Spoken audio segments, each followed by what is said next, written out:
Chain ওঠা পারি না তো রাস্তা সাইকেল নিয়ে কেন বার হয়েছি। আরে তোর দ্বারা চেন ওঠা হোনা করে সাথে একটা মেকানিক ঘুরিস। আরে বেচারাটা তো এমনি চাপে আছে, সাইকেলের চেনটা তুলতে পারছে না, তার ভিতরে তোরা টিটকারি মারছিস। আরে সাইকেলটা ঠেলে নিয়ে যা, ঠেলে নিয়ে যা।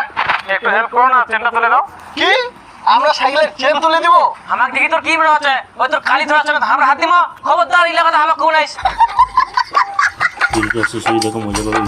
একটা সাইকেলের চেন তুলতে পারে না, সাইকেল তো বড় তৈরি হইছে, সাইকেলটা ঘাড়ে নিয়ে ভাগ এখান থেকে। ভিডিওটা ভালো লাগলে লাইক সাবস্ক্রাইব করো, ভিডিওটা দেখলে হাসতে হাসতে পেয়ে ব্যথা হয়ে যাবে।